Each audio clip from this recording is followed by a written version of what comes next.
সাহাবিয়া তার স্বামী যুদ্ধের ময়দানে বহু আগেই চলে গেছে, শহীদ হয়ে গেছে। এখন তার কোলে একটা শিশু বাচ্চা ছাড়া আর কিছুই নাই। শিশু বাচ্চাটারে কোলে নিয়ে কাঁদে, ও আল্লাহ, আমি যুদ্ধের ময়দানে নবী আমারে বোধহয় নিবে না, কিন্তু নবীর ডাকে আমি কেমনে সাড়া দেই। বাচ্চাটারে কোলে নিয়া সাহাবিয়া নবীর সাহাবিয়া মহিলা নবীর দরবারে হাজির হইয়া বলেন, ইয়া রাসূলুল্লাহ, আমার বাচ্চাটা আমি যুদ্ধের ময়দানে অক্ষ করে দিলাম, আমার স্বামী তো আগেই চলে গেছেন, আমাকে নিলে তো খুশি, বাচ্চাটা দিয়ে দিলাম। রহমতের নবী বলেন, ও মা, তোমার বাচ্চা যুদ্ধের ময়দানে দিলে কি লাভ হবে? আল্লাহর বান্দি কাঁদে আর কয়, ও পয়গম্বর, বেঈমানের পক্ষ থেকে যখন তীর ধনুক আসবে আমার বাচ্চাটারে ঢাল বানায় দিবেন, আর আমার বাচ্চার শরীরের মধ্যে দুশমনের তীরের আঘাতগুলো লাগবে, আমার এই আঘাতগুলো বাচ্চা সহ্য করবে আর সাহাবী নিরাপত্তা লাভ করবে। কিয়ামতের ময়দানে আল্লাহ আমাকে শাহাদাতের বরকতে জান্নাত দিয়ে দিবে। হযরত আলী প্রশ্নের জবাব চাইছিল, নারীদের শ্রেষ্ঠ গুণ কোনটা, শ্রেষ্ঠ সম্পদ কোনটা? ফাতেমা রাদিয়াল্লাহু আনহা বলেন, নারীদের শ্রেষ্ঠ গুণ হলো বেগানার নজর থেকে নিজেকে হেফাজতে রাখা, এটা নারীদের বড় শ্রেষ্ঠ গুণ। ও পর্দার আড়ালের আম্মা জান, আল্লাহ পাক লজ্জাও দিলেন, চেহারাটাও সুন্দর বানাইলেন। বেগানার থেকে নিজেকে বাঁচায় রাখা বড় কঠিন হয়ে গেল। এখনো যদি চেষ্টা করেন চেহারাটাকে হেফাজতে রাখতে পারেন, পর্দা রক্ষা করেন, আপনার গর্ভ থেকে আল্লাহ আব্দুল কাদের জিলানীর মতো সন্তান দান করবেন, কাসেম নানতবির মতো, আনোয়ার শাহ কাশ্মীরির মতো আল্লাহ সন্তান দান করবেন। আপনার সন্তানটা ডাক্তার হবে, ইঞ্জিনিয়ার হবে, একজন বড় কলামিস্ট হবে, একজন বড় দার্শনিক হবে, একজন কোরআনে হাফেজ হবে, একজন বড় আলেম হবে। কিয়ামতের ময়দানে নাজাতের দরজা খুলে যাবে। ও যুবক বাবারা, আল্লাহ পাক রব্বুল আলামিন এমন সুন্দর চেহারা দিয়ে বানাইলেন, এমন আল্লাহ পাক দুনিয়াতে সুন্দর হায়াত দিলেন, ওই হায়াতটা ঠিক রাইখা চলার চেষ্টা করো। পেছনে যত অপরাধ করেছো মনেরে বুঝাও রে মান। রহমতের নবী আমার যুবকদের জন্য সুসংবাদ দিয়েছেন। আমি কি যুবক হইয়া নবীর সেই সুসংবাদের কাতারে আসিনি? আমার দ্বারা দিনের উপকার কোনো হইল নি, না ক্ষতি হইল? একটু চিন্তা করিয়া এখনো সময় আছে, তওবা করে নাও। আর আল্লাহকে বলো, আল্লাহ, আমার মতো কত যুবক আমার চোখের সামনে স্কুলে পড়ে, কলেজে পড়ে, নামাজ পড়ে, নবীর অংশ করবেন না। আপনি আল্লাহর মোহাব্বত নিয়ে সন্তানগুলোকে একটা আদর্শ সন্তান বানায় যাবেন, আদর্শ সন্তান, চরিত্রের সন্তান রেখে যাবেন, আল্লাহর কোরআন পড়াবেন। সন্তান ডাক্তার হইয়াও আপনাকে দোয়া করতে ভুলবে না, ইঞ্জিনিয়ার হইয়াও মা বাবাকে দোয়া করতে ভুলবে না। ও বাবাজিরা, আপনারাও তওবা করেন, আর জীবনে নামাজ ছাড়বেন না, বেপরদায় চলবেন না, সন্তানগুলোকে আদর্শওয়ালা বানাবেন, নামাজি বানাবেন। ও যুবক বাবারা, এখনো সময় আছে, তওবা করে নাও। আল্লাহকে ডেকে বলো, হে মালিক, জাহান্নামের ভয় অন্তরে ঢুকায়া দাও। জীবনে তো কত নামাজ ছাড়লাম, বেপরদায় চললাম, কত মানুষের হক নষ্ট করলাম। আজকে থেকে আর নামাজ ছাড়বো না, বেপরদায় চলবো না, মা বাবাকে কষ্ট দিব না, নবীর তরিকার বাহিরে চলবো না। ও আল্লাহ, তুমি আমার তওবা কবুল করে নাও। আমার নবী, যার কোনো গুনাহ নাই, সে নবী যদি জাহান্নামের ভয় উম্মতের জন্য কান্না করেন, তোমার আমার কি পরিমাণ কান্না করা দরকার। কোরআন হাদিসকে মিথ্যা মনে করিও না। লক্ষ লক্ষ নবী পয়গম্বরেরা জাহান্নামের ভয়ের বয়ান করেছেন, মিথ্যা মনে করিও না। আলেম ওলামারা জাহান্নামের ভয়ে বয়ান করিয়া গুনাহ থেকে বাঁচাবার জন্য চেষ্টা করেছেন, মিথ্যা মনে করিও না। এখন থেকে তওবা করো, মনেরে বুঝাও, লক্ষ লক্ষ নবীরা মিথ্যাবাদী হতে পারেন না, লক্ষ লক্ষ আম্বিয়ায়ে কেরাম, সাহাবায়ে কেরাম মিথ্যা হতে পারে না, লক্ষ কোটি ওলামায়ে কেরাম মিথ্যা বলতে পারেন না। আল্লাহর কোরআন এখনো সত্য কেউ ভুল বের করতে পারে নাই। অতএব কোরআন সত্য, গুনাহগার হইয়া কবরে গেলে জাহান্নামে যেতে হবে তাও সত্য। এই কথা অন্তরে নিয়া মনে মনে তওবা করো আর আল্লাহকে বলো, আল্লাহ আজকে থেকে দাড়ি আর কাটবো না, বেপরদায় চলবো না, মা বাবাকে আর কোনোদিন কষ্ট দিব না, ওলামায়ে কেরামের পরামর্শ নিয়ে চলবো। তওবা করার মতো যদি অন্তর তৈরি হয়, খাঁটি তওবার নিয়ত যাদের আছে, দুটো হাত আমার আল্লাহকে দেখায়া দাও।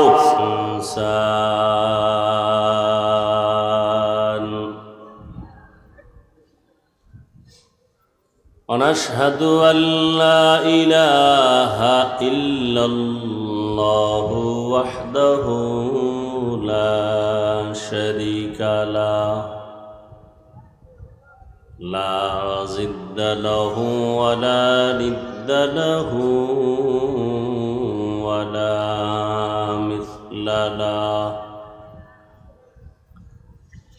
ونشهد أن سيدنا وسندنا وحبيبنا وحبيب ربنا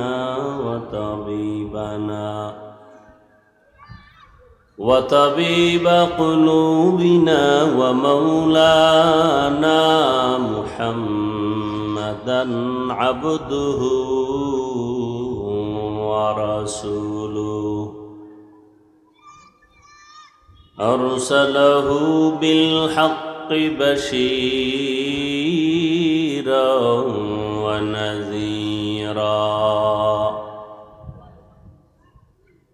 وداعيا إلى الله بإذنه وسراجا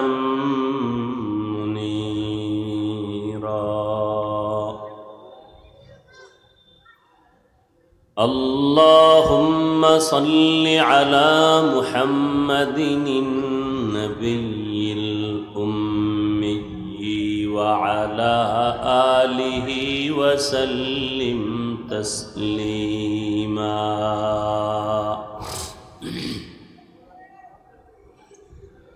وبعد فأعوذ بالله من الشيطان الرجيم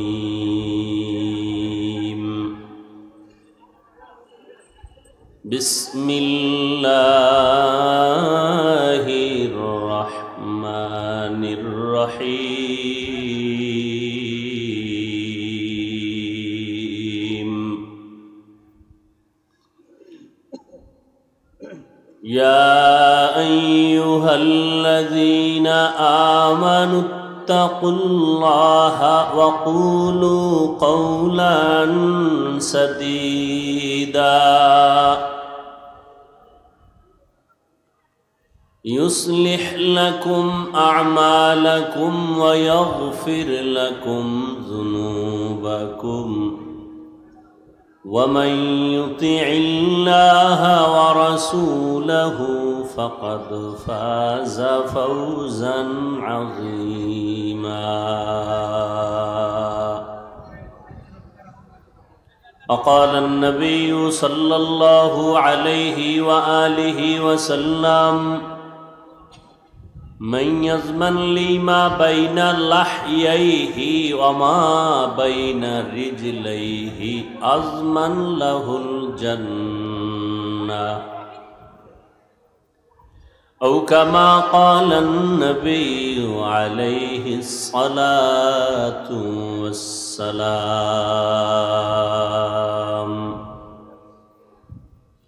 صدق الله مولانا العظيم وصدق رسوله النبي الأمي الكريم ونحن على ذلك من الشاهدين والشاكرين والذاكرين والحمد لله رب العالمين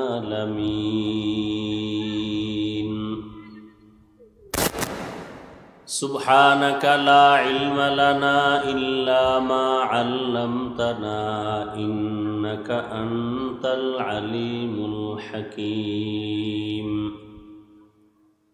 رب اشرح لي صدري ويسر لي أمري واحلل عقدة من لساني يفقهوا قولي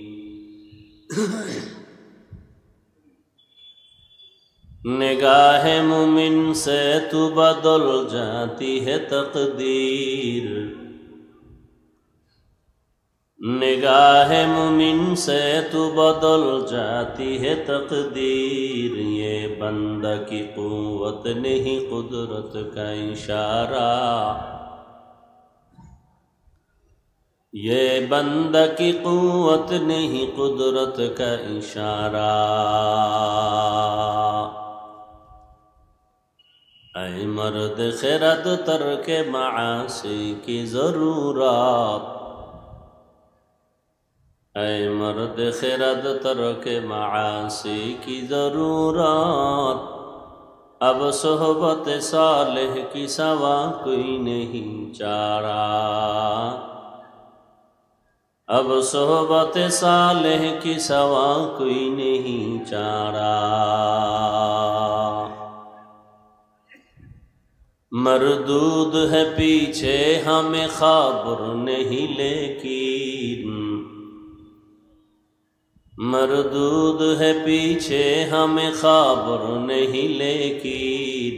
एक वक्त में हालाक जो अमाल है सारा, एक वक्त में हालाक जो अमाल है सारा।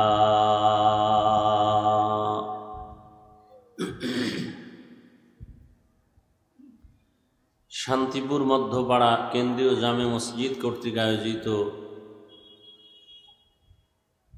বার্ষিক তাফসীরুল কোরআন মাহফিল, উপস্থিত মোহতারাম সম্মানিত সভাপতি 8 সেপ্টেম্বর 2024, প্রধান অতিথি বিশেষ অতিথিবৃন্দ, হযরত উলামায়ে কেরাম, অত্র অঞ্চলের বিভিন্ন স্থান থেকে আগত আল্লাহ পাকের আশিকিন, জাকিরিন, শাকিরিন, মুহিব্বিন, মুরব্বিয়ান এজাম, কলিজার টুকরা আমার সমবয়সী যুবক বন্ধুগণ, স্নেহের ছোট ভাই, পর্দার আড়ালে মাইকের আওয়াজ শ্রবণরতা সম্মানিত মা ও বোনেরা, আল্লাহ পাক রব্বুল আলামিনের দরবারে শুকর যে আল্লাহ পাক আমাদেরকে হাজারো লাখো মানুষের ভেতর থেকে বাছাই করে পৃথিবীর শ্রেষ্ঠ মজলিস, উলামায়ে আহলে হকের মজলিস, গুনাহ মাফের মজলিস, তওবা কবুলের মজলিসে আখিরাতের কিছু সম্বল সঞ্চয় করার তাগিদে এই সুন্দর বেহেশতের বাগানে আসা বসার তৌফিক দান করেছেন। দয়াময় আল্লাহর দরবারে শুকর আদায়ার্থে জবান খুলে ঈমানের আওয়াজকে উঁচু করে পড়ি আলহামদুলিল্লাহ। दरूद व सलाम सय्यदुल मुरसलीन रहमतुल्लिल आलमीन शफीउल मुज़निबीन खातमुन नबिय्यीन सय्यदुस सकलैन इमामुल मुरसलीन शफीअ आज़म रसूल अकरम रहमत आलम नबीयुल अरब वल आजम हबीब किबरिया अशरफुल अंबिया सय्यदुल अंबिया शफीअ महशर साक़ी कौसर आक़ा नामदार मदीना का ताजदार आफ़ताब नबूवत फ़ख्र मौजूदात सय्यदुल मखलूक़ात हज़रत मुहम्मदुर रसूलुल्लाह सल्लल्लाहु अलैहि व आलिहि वसल्लमेर ऊपर सर्वोपरि शुकर যাদের অক্লান্ত পরিশ্রমের মাধ্যমে আজ সুন্দর আয়োজন, সময় পরামর্শ অর্থ দিয়ে দোয়া করে উপস্থিত হয়ে মাইক লাইট প্যান্ডেলের ব্যবস্থাপনার মাধ্যমে সহযোগিতা যারা করেছেন, এলাকার যুবক, বৃদ্ধ, ব্যবসায়ী, শ্রমিক, চাকরিজীবী, বিভিন্ন শ্রেণী পেশার মানুষ, জনপ্রতিনিধি, প্রশাসন, উলামায়ে হযরত, আইম্মায়ে মাসাজিদ, প্রত্যেককেই আল্লাহ রাব্বুল আলামিনের খিদমতের বরকতে দুনিয়াতে শান্তি, পরকালে চিরমুক্তির ব্যবস্থা করে দিন। এই এলাকার জন্য এই মাহফিল আল্লাহর দেয়া বড় নেয়ামত, আপনাদের জন্য বড় রহমত। কারণ এই প্যান্ডেল এখন হাজারো লাখো ফিরিস্তারা পুরাটা বেষ্টন করে আরশে আজিম পর্যন্ত কাতারবন্দি হয়ে দাঁড়ানো।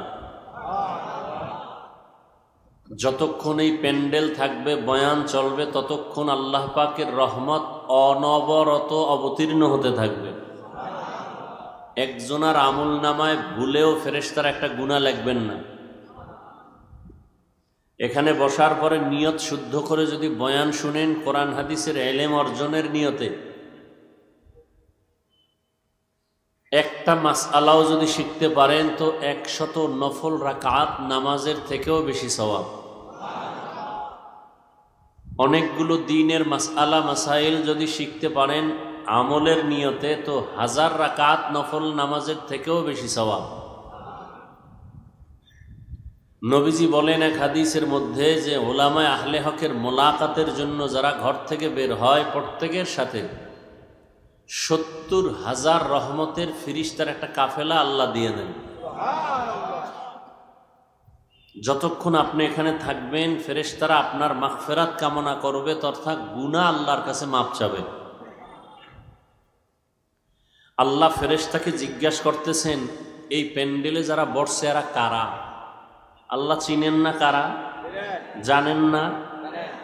এরপরেও আল্লাহ ফেরেশতাদের থেকে জিজ্ঞাসা করেন কেন? আল্লাহ ফেরেশতাদেরকে সাক্ষী রাখতেছেন ওরা এক সময় মানুষ বানানোর পক্ষে ছিল না। আল্লাহ বলেন, ফেরেশতা তোমরাই বলো এরা কারা? বলে এরা আদম জাত। কেন আসছে এখানে? টাকা চায় না, বাড়ি গাড়ি না, কি চায়? জান্নাত চায়, আর জাহান্নাম থেকে মুক্তি চায়।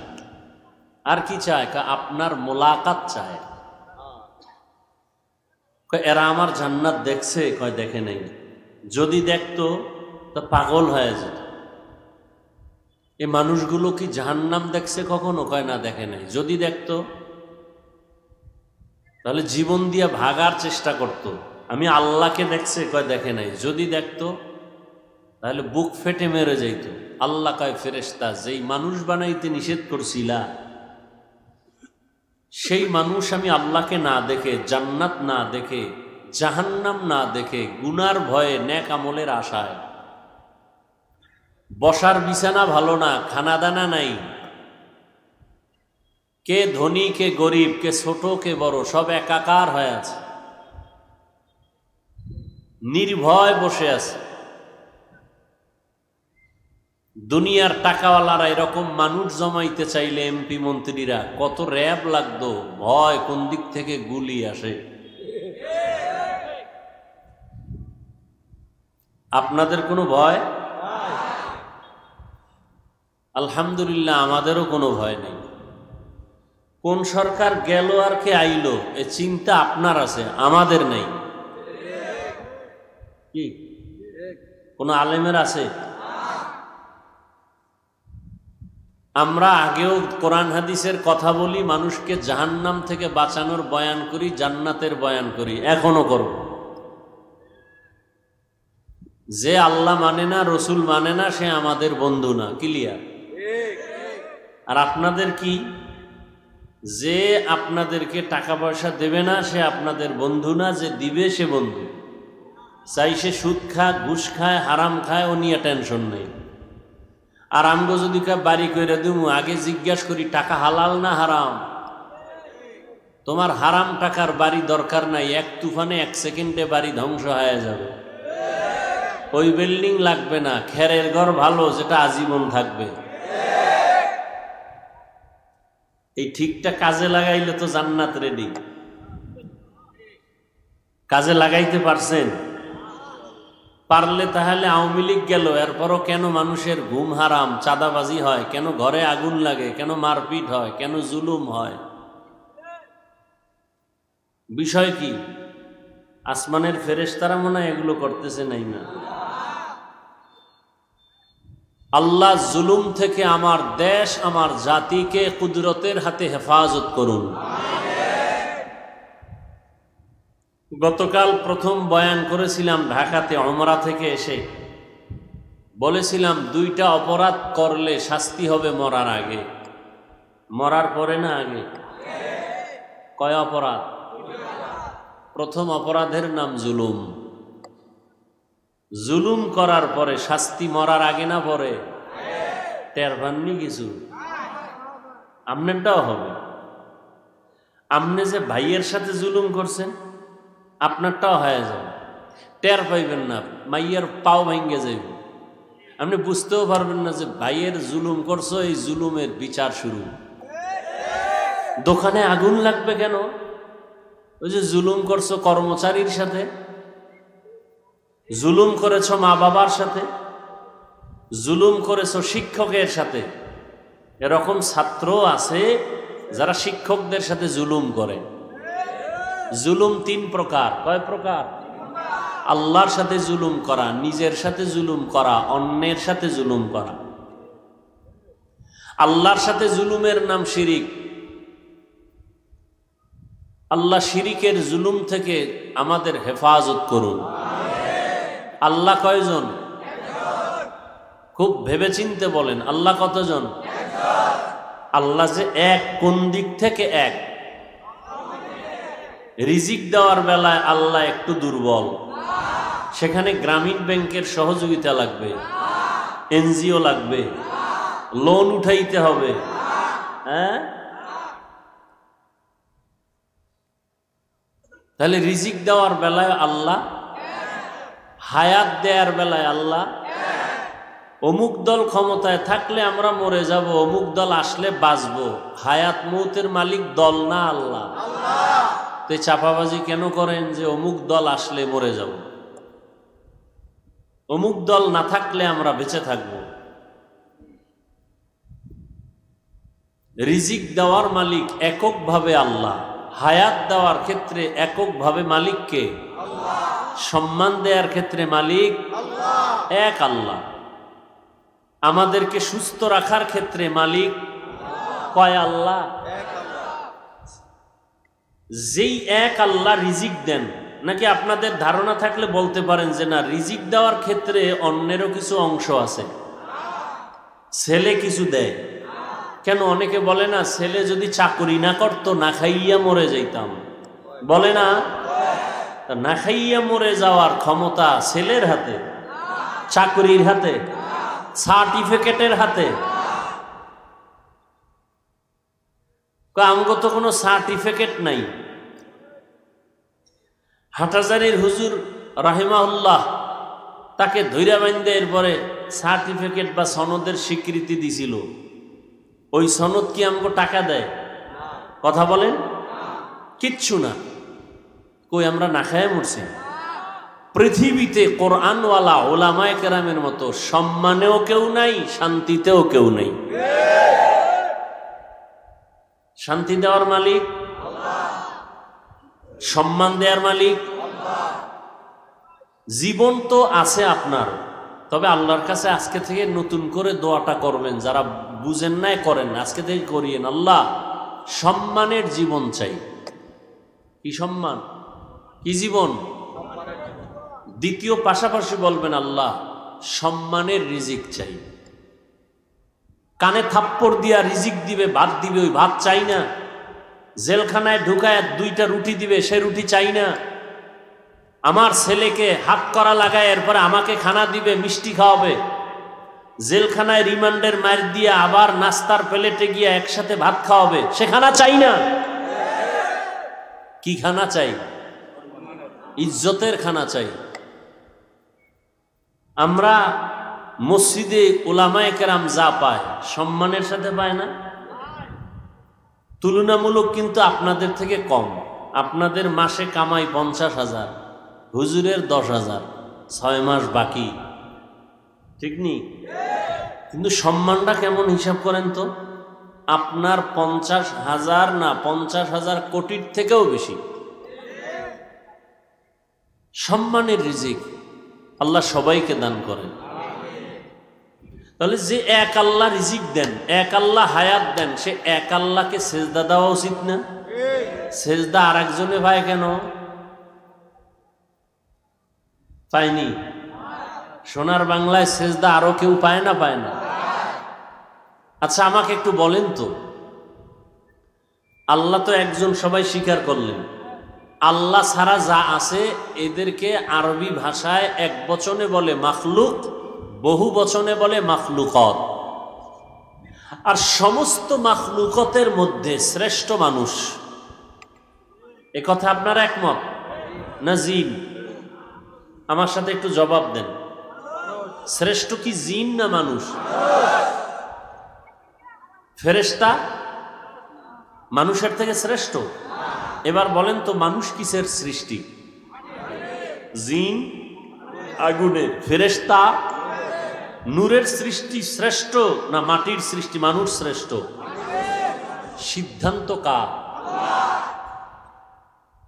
যদি লেখা রাখতে পারতেন কামে লাগতো। আবার বলছি, সমস্ত মাখলুকতের মধ্যে নূরের সৃষ্টি ফেরেশতারা শ্রেষ্ঠ, আগুনের সৃষ্টি জিন শ্রেষ্ঠ, মাটির সৃষ্টি ঘোষণাকার? এই সিদ্ধান্ত কি অস্থায়ী না স্থায়ী? ওয়ালাকাদ কাররামনা বনি আদম ওয়া হামালনাহুম ফিল বাররি ওয়াল বাহরি ওয়া রাযাকনাহুম মিনাত তাইয়্যিবাত ওয়া ফাদ্দালনাহুম আলা কাসীরিম মিম্মান খালাকনা তাফদীলা। এই যুবকেরা, ইসলাম তোমার সম্মান দিয়েছে, পৃথিবীর আর কোনো মাস্তান আর নেতা সম্মান দেয়নি, খোদার কসম। সেই ইসলামকে আঁকড়ায় ধর।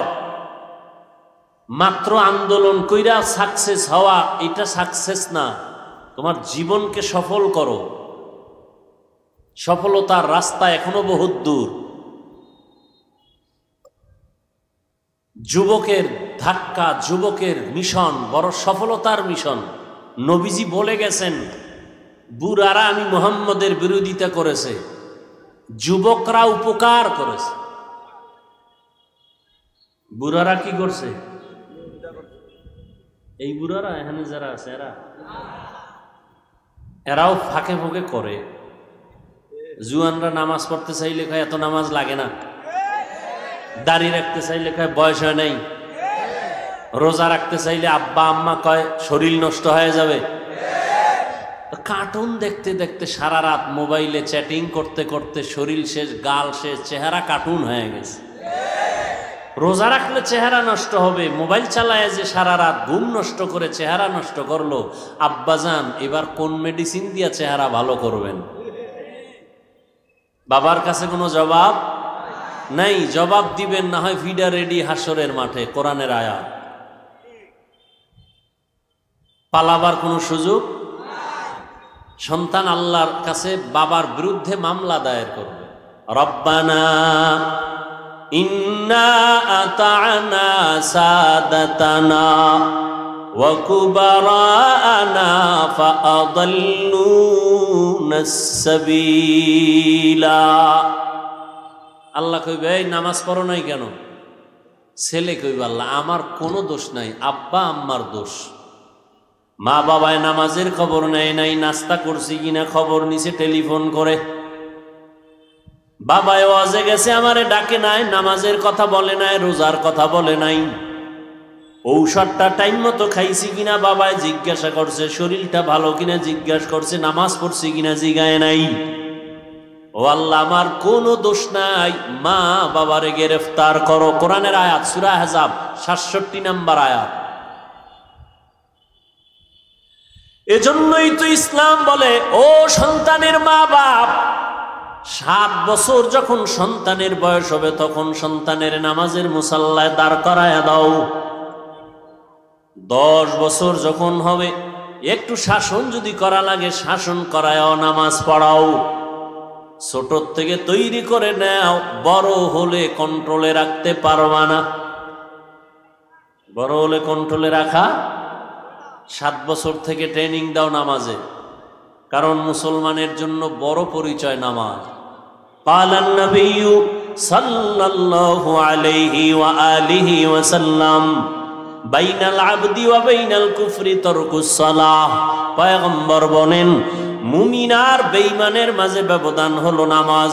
বেঈমানেরা নামাজ পড়ে না, মুমিনেরা নামাজ ছাড়ে না। এত আশেকে রসুল এখানে বসা আছে, ফজর পড়ে নাই, জহুর পড়ে নাই, আসর পড়ে নাই, মাগরিব পড়ে নাই, এসাও ভরে নেই। এরকম আশেক রসুল আছে না নেই? এরা আবার সাফাবাজিও করে, নামাজ না পড়লে কি হবে, দিল পরিষ্কার আছে না নেই? আরো অ্যাডভান্স যারা একটু চালু, এরা বলে হুজুরগো থেকে আমরা অনেক ভালো আছি, আমাকে ইমান তাজা, হুজুরেরা পরের বাড়ি খায়, তুমি কার বাড়ি খাও? বিয়া করার পরে টের পাই শুনি বাবা মায়ের কামাই করে না দিলে জুদা হয়ে যাও, আলাদা হয়ে যাও। কার বাড়ি খাইছ তুমি? জিন্দগি মে বন্দগি তু কর নহি,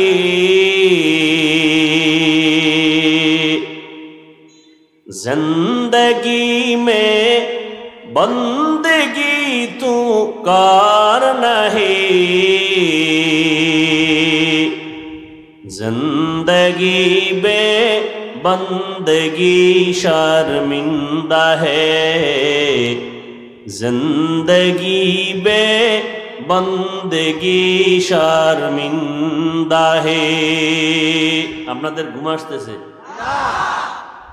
একটু কি বসা যাবে? কি করবেন, ঘুমাবেন? যেই গরমে গরমে ঘুমাইব, রাস্তায় গিয়া শুধু মোবাইল চালাবো। আর এখন তো বাঙালির ঘুম নাই, কি সারা রাত মোনাজাতে কাটায়। আমরা মোনাজাত ধরি বইয়া, ওরা ধরে হইয়া, ঠিক নেই? আল্লাহ হেদায়াত দান করুন। এরে যুবক, ১৫০০ বছর আগে রহমতের নবী বলে গেছেন, যুবকের আমি মুহাম্মদের উপকার করেছি। পয়গম্বরের কলিজার চাচাতো ভাই হযরত আলী ৭ বছর বয়স থেকে ১১ বছরের ভেতরে নবীর হাতে হাত দিয়া কালেমা পড়ে বলে, নবী আপনার কোনো চিন্তা নাই, আমি অল্প বয়সে কালেমার পতাকার তলে চলে আসলাম। নবীর চাচতো ভাই কালেমা পড়ার পরে হয়েছে সাহাবী। কিছুদিন পরে কি হবেন বলেন? জামাতা হবেন, রসুলের কলিজার জামাতা। কারণ ফাতেমা রাদিয়াল্লাহু আনহা রসুলের কলিজার কন্যা, মুহাব্বতের মেয়ে ফাতেমা রাদিয়াল্লাহু আনহা সবার ছোট। ও পর্দার আড়ালের আম্মা জানেরা, নারীদের সম্মান আল্লাহ সবার উপরে দিয়েছেন, নবীর মাধ্যমে দিয়েছেন। দুনিয়াতে নারীর অধিকার সম্মান কোন ধর্মে দিতে পারে নাই, কোন নেতা দিতে পারে নাই, নেত্রী দিতে পারে নাই। আল্লাহ দিয়েছেন নবীর মাধ্যমে, ইসলাম দিয়েছে।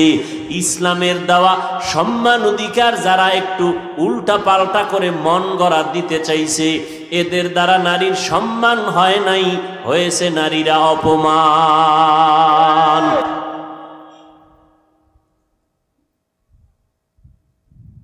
প্রত্যেকটা জিনিস বানাইয়া ওইটা চালানোর জন্য কিছু পদ্ধতি আবার বানানোওয়ালা দেখায় দেয়, ক্যাটালগ দিয়ে। মোবাইলওয়ালা মোবাইল বানাইছে, মোবাইলটা কিভাবে সুস্থভাবে চলবে এটার ক্যাটালগ দিয়ে দিছে ইনটেক প্যাকেটের মধ্যে। কিভাবে চার্জ দিবা, কিভাবে সিম ঢুকাইবা, সব ওখানে দেওয়া আছে। মন করা কিছু করতে গেলে মোবাইল চলবে না, ধ্বংস হয়ে যাবে। আল্লাহ মানুষ বানাইছেন, মানুষ কিভাবে শান্তির জীবন যাপন করবে ক্যাটালগ দিয়ে দিছেন কোরআনুল কারীম। বুঝাবার জন্য রসুল দিছেন রহমাতুল লিল আলামিন।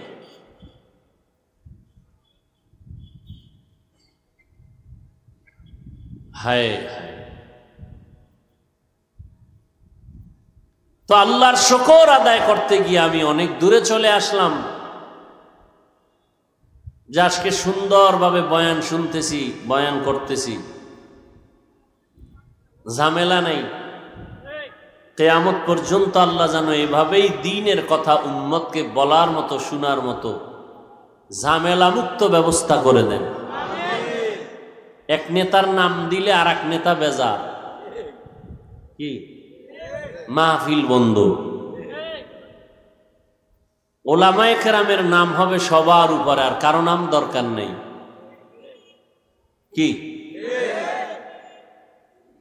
কারণ এই যুগের নবী আর আসবেন না। নবীর অবর্তমানে নবুয়তের দায়িত্ব নবী দিয়ে গেছেন উলামায়ে আহলে হকের হাতে। এরা ওরাসাতুল আম্বিয়া, এরা নবীওয়ালা কাজগুলো করবেন, এরাই হলো উম্মতের রাহবার। আল্লাহ উলামায়ে কেরামদেরকে এক হয়ে দ্বীনের পথে কাজ করার তৌফিক দান করেন। এমন কোনো কথা বলবেন না, কাজ করবেন না যে উলামাদের মাঝে ডিভাইড তৈরি হয়, বিপরীত অবস্থা দেখা যায়, এমনটা যেন না হয়। উলামায়ে কেরাম যখন এক থাকবেন, পুরা দুনিয়া এক হয়ে যাবে। একটা ফ্যামিলির মা বাবা সন্তান যখন এক থাকে, ওখানে কেউ বাঁকা চোখে তাকাইতে পারে না। উলামায়ে কেরাম যখন থাকবেন এক, গোটা জাতি এক হয়ে যাবে। তখন ভারত কেন, রাশিয়া কেন, আমেরিকা কেন, কেউ বাঁকা চোখে নজর দিতে পারবে না ইনশাআল্লাহ।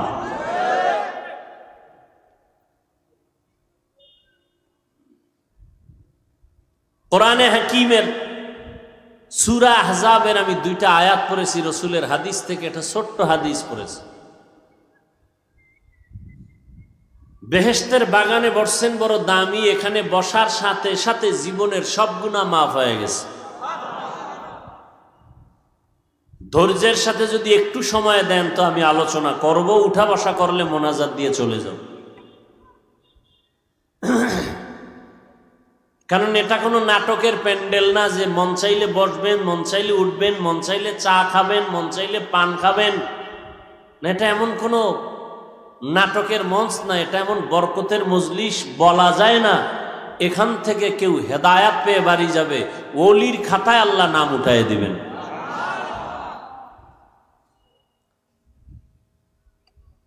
ইয়া আইয়ুহাল্লাযীনা আমানুত্তাকুল্লাহ, ও দুনিয়ার মুমিন তোমরা আল্লাহকে ভয় করো, তাকওয়া অর্জন করো। আকুলু কাওলান সাদীদা, জবান দ্বারা যা বলবা সঠিক সত্য শালীন ভাষায় বলিও। কি লাভ হবে? 1 নাম্বার লাভ, ইউসলিহ লাকুম আমালাকুম, টুটা ফাটা যে আমল করছো ভুলে ভরা, আমি আল্লাহ আমলগুলোকে পরিশুদ্ধতার সাথে কবুল করে ফেলবো। সুবহানাল্লাহ। না 2 নাম্বার পুরস্কার, ওয়ায়াগফির লাকুম যুনুবাকুম, জীবনে যত গুনাহ করেছো সব গুনাহ আমি মাফ করে দেব। ওয়া মান ইউতিইল্লাহা ওয়া রাসূলাহু, যারা আমি আল্লাহ এবং আমার রাসূলের তাআত করবে, ফাকাদ ফাযা ফাওজান আযীমা, অতঃপর তাদের বিজয় হবে চূড়ান্ত বিজয়, সফল বিনা হিসাবে জান্নাতি। হাদিস পড়েছি, রাসূল বলেন, মাইয়াজমান লিমা বাইনা লাহইয়াইহি ওয়া মা বাইনা রিজলাইহি আজমান লাহুল জান্নাহ। রহমতের নবী বলেন, 2টা জিনিস হেফাজতের জিম্মাদারি যদি তোমরা উম্মতেরা নাও, আমি নবী তোমাদের জান্নাতে নেওয়ার জিম্মাদারি নিব। কয় জিনিস? 1, 2 ঠোঁটের মাঝে জবানের হেফাজত করো। 2 লজ্জাস্থানের হেফাজত করো। আয়াতের মধ্যে 2টা আদেশ দিছেন আল্লাহ মুমিনকে, কোনো বেঈমানকে দেন নাই। কেন? বেঈমান জান্নাত পাবে না, জান্নাত পাবে শুধু মুমিনেরা। ওই মুমিনকে 2টা আদেশ দিছেন, মানলে 2টা নগদ পুরস্কার। 1 নাম্বার আদেশ, আল্লাহকে ভয় করো। 2য় আদেশ হলো জবানকে কন্ট্রোল করো। 2টা আদেশ যদি মানো, 2টা নগদ পুরস্কার। 1 নাম্বার, তোমার সব আমল কবুল। 2য় পুরস্কার, জীবনের সব গুনাহ মাফ। মানবা কি করে? আল্লাহ আয়াতের শেষে বলেন, আল্লাহর আনুগত্য করো, রাসূলের তাআত করো, তাহলেই তোমার সফলতা আসবে। আল্লাহকে মানো, রাসূলকে মানিয়া এরপরে জীবনটাকে চালাও, জীবন তোমার সফল হয়ে যাবে। আল্লাহকে মানতে হলে, নবীকে মানতে হলে না দেখে মানা যায় না। এজন্য নবী এক হাদিসে বলেন, সল্লু কামা রাআইতুমুনি উসাল্লি, নামাজ আদায় করো আমাকে যেমন তোমরা নামাজ আদায় করতে দেখো।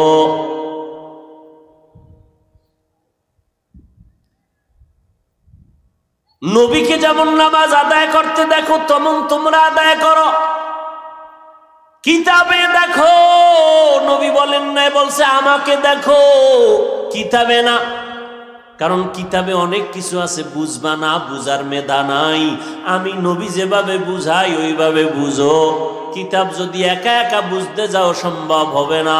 আমি যেভাবে বুঝাবো ওইভাবে বুঝবা। আমি শুধু মুখে বুঝাবো না, প্র্যাকটিক্যাল আবার আমল করে বাস্তবায়নে দেখায় দিব। চুল কাটা সুন্নত কিতাবে আছে, আমি নবী এটা আমলের মাধ্যমে প্র্যাকটিক্যাল দেখায় দেই। কিতাব দেখলে হবে না, কিতাবের কথা শুনো, আমি মুহাম্মদ রে দেখো। কিতাবের মধ্যে আছে আঙ্গুলের নখগুলো সুন্নত তরিকায় কাটো। কিতাবের কথা কানে দিয়া দিলের মধ্যে গাথো, শুনো, কিন্তু আমি নবীকে দেখো আমি কেমনে কাটি। আমি প্র্যাকটিক্যাল দেখায় দিতেছি, আমাকে দেইখা দেইখা নামাজ পড়ো। রুকু কেমনে দেই, সেজদা কেমনে দেই, হাত কেমনে বাঁধি ওইভাবে বাঁধো। নজর কোথায় রাখি, পায়ের আঙ্গুল কেমনে থাকে, হাতের আঙ্গুল কেমনে থাকবে। ওরে আল্লাহর বান্দা, আঙ্গুলগুলো কানের কোন পর্যন্ত উঠানো যাবে, আমি নবী প্র্যাকটিক্যাল দেখাইতেছি, ওইভাবে দেখো।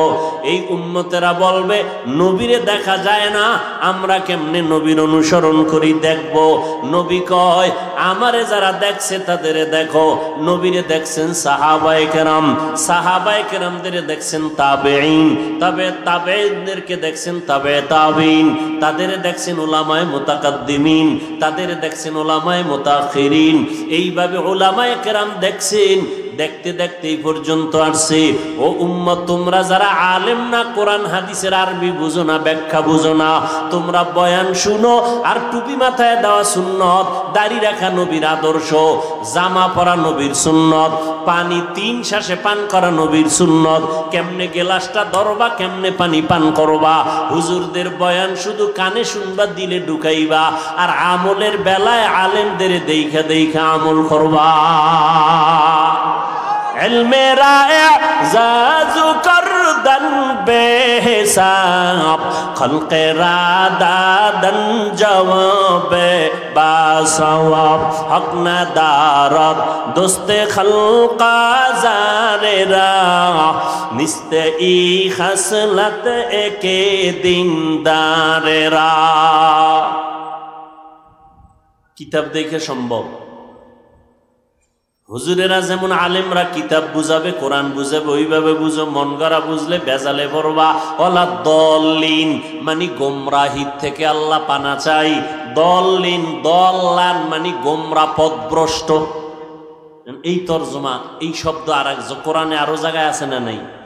হ্যাঁ, নেও যদি তুমি গোমরা কও ইমান যাবে গা। কয় কেমনে? কয় অদ্দুহা ওয়াল লাইলি ইযা সাজা মা ওয়াদ্দাকা রাব্বুকা ওয়া মা ক্বালা ওয়ালাল আখিরাতু খায়রুল লাকা মিনাল উলা ওয়ালা সাওফা ইউতিকা রাব্বুকা ফাতারদা। এরপর কি? আলাম ইয়াজিদিকা ইয়াতীমান ফাআওয়া ওয়া ওয়াজাদাকা দল্লান ফাহাদা।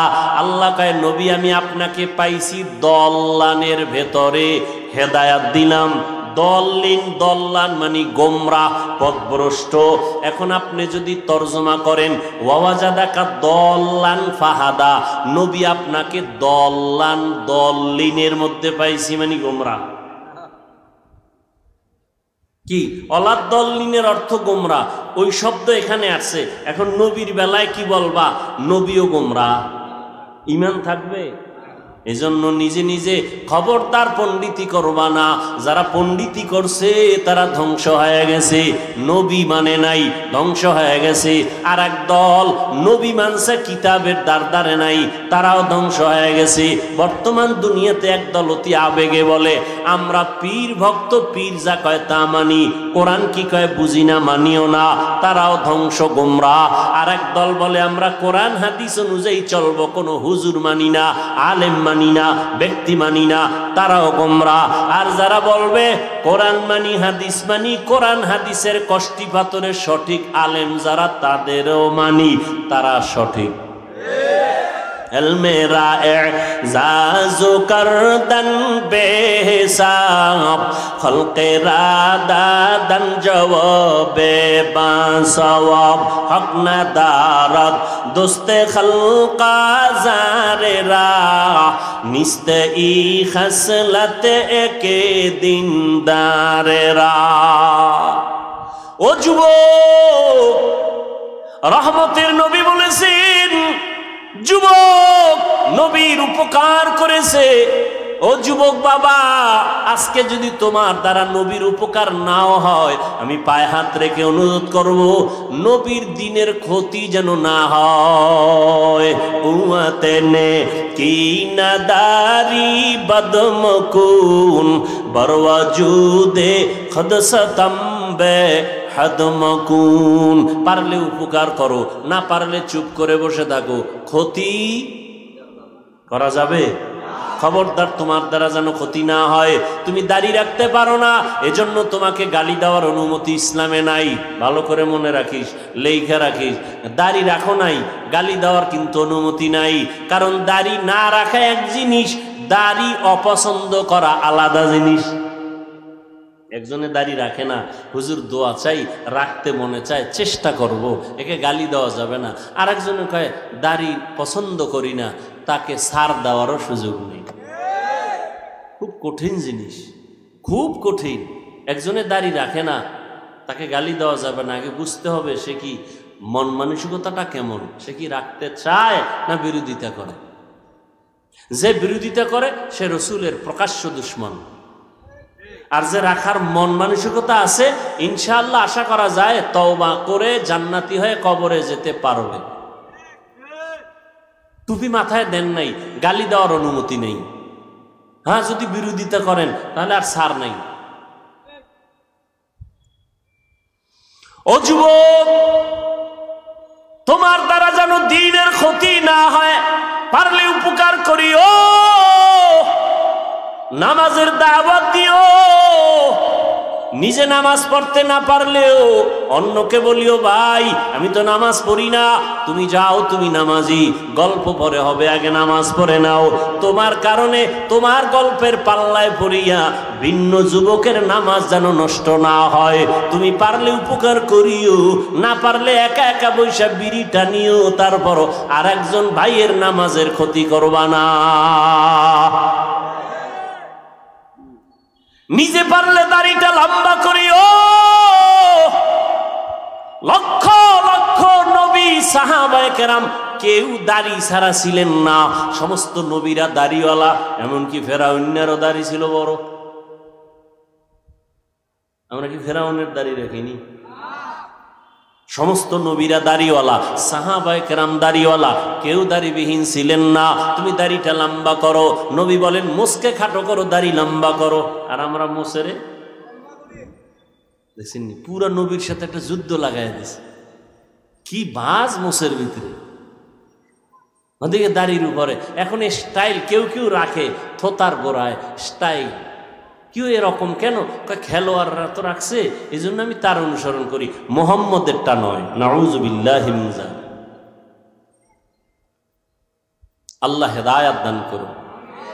দাড়ি রাখতে পারো না রে যুবক বাবা, তোমার সাথে দুশ্মনী নাই, দেখলে সালাম দিব, কোলে নিব, বুকে লাগাবো, গালি দিব না। কিন্তু অনুরোধ করে বলি, অন্যের দাড়ি রাখার ক্ষেত্রে তুমি বাধা হইও না। তুমি তাকে উৎসাহ দাও, আমি পারি না, তুমি রাখো, কিন্তু তোমার কারণে ভিন্ন কেউ যেন দাড়ির থেকে বঞ্চিত হয় না যায়। কারণ দাড়ি বিহীন লোকটার 24 ঘন্টা অল টাইম সেকেন্ডে সেকেন্ডে সেকেন্ডে সেকেন্ডে কবিরা গুনাহ কবিরা গুনাহ কবিরা গুনাহ লেখাই হয়। আল্লাহ হেদায়েত দান করুন। এরে নবীর আশিক, আল্লাহ পাক রব্বুল আলামিনের পয়গম্বর বলেন, দুই জিনিস হেফাজতের জিম্মা যদি নাও, আমি তোমাকে জান্নাতে নেওয়ার জিম্মাদারি নিব। 1 নাম্বার জবানটারে কন্ট্রোল করো, 2 নাম্বারে লজ্জাস্থান হেফাজত করো। আর জবানকে আর লজ্জাস্থান হেফাজত করার জন্য বর্তমানে যে বাধা, তার নামেই মোবাইল।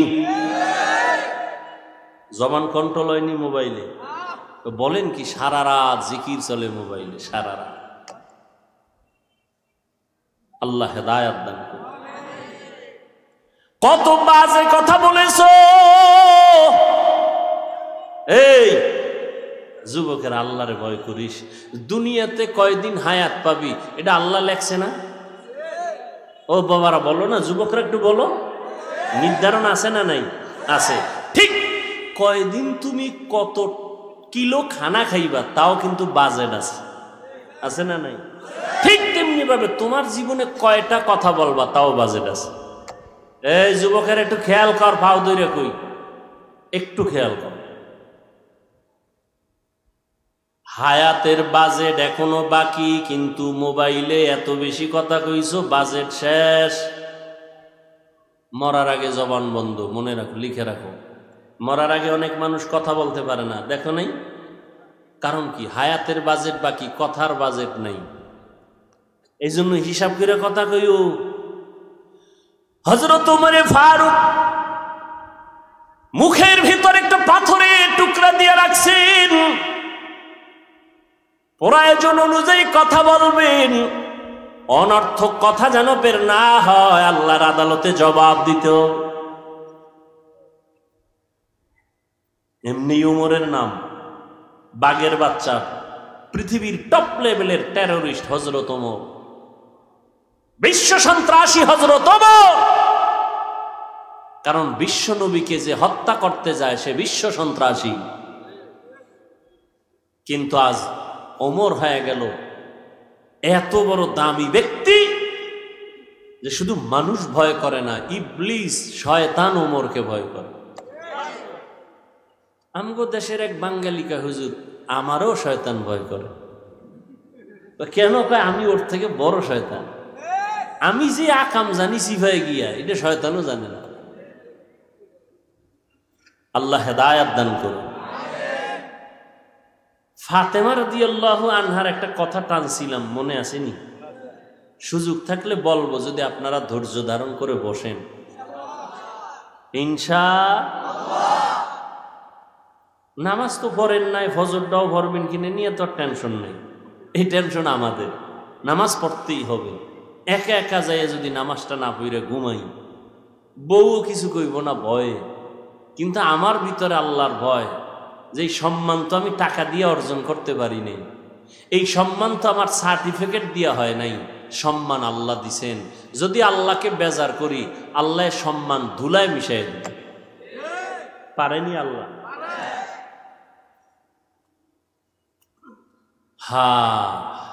কি কথা বলতেছিলাম? ওমরে ফারুক রাদিয়াল্লাহু আনহুকে শয়তান ভয় করে, শয়তান ভয় করে ওমর। এবার বুঝেন তো কেমন বেড়া শয়তান ভয় করে।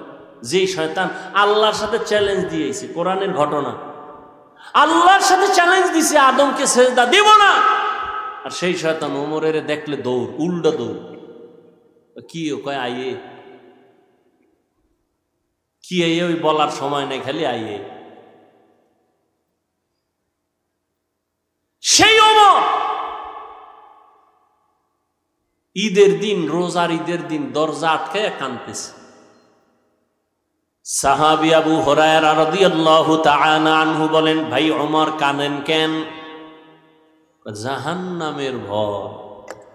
আরে 10 জন সাহাবা জান্নাতের সুসংবাদ পেয়েছেন, এর ভেতরে আপনি দ্বিতীয়, আপনি কাঁদেন কেন? আপনি তো জান্নাতের সুসংবাদ প্রাপ্তদের অন্তর্ভুক্ত। খলিফাতুল মুসলিমিন ওমর আবু হুরায়রা, যে আল্লাহ দয়া করে জান্নাতের সার্টিফিকেট দিয়েছেন, ভয় অন্তরে ভয়, কোন আমলের কারণে না জানি আল্লাহ বেজার হয়ে আবার সার্টিফিকেট ক্যান্সেল করে দিতে পারেন। পারেন না? পারেন না? এই ভয়টা যদি ওমরের অন্তরে থাকে, আপনার আমার অন্তরে কিভাবে থাকা উচিত? দেখছেন, ওমর খেলাফতের দায়িত্বে আছে, পুরা অর্ধজাহানের খলিফা ওমর রাতের বেলা ঘুমায় না, এলাকায় ঘুরে ঘুরে খবর নেয় কার কি হালাত। এক ঘরের সিফায় গিয়ে দেয়, ভিতরে বাতি জ্বলে, পাশে গোপনত্ব বজায় রেখা শুনতেছে। মা তার কন্যাকে বলে, এই কালকে বাজারে যাবি দুধ বিক্রি করতে, পানি বেশি দিস, দুধের মধ্যে কি পানি দিয়ে নিবি। মেয়ে কয়, মেয়ে আম্মাজান খবরদার, ওমর যদি এটা শুনে তো কল্লা ফালায় দেবে। এইবার মা কয়, ওমর কি দেখবেনি? ওমর কই? ওমর কই? মেয়ে কি কয় জানেননি? আম্মা জান, যদি ওমর দেখবেন না, তবে ওমরের আল্লাহ দেখবেন।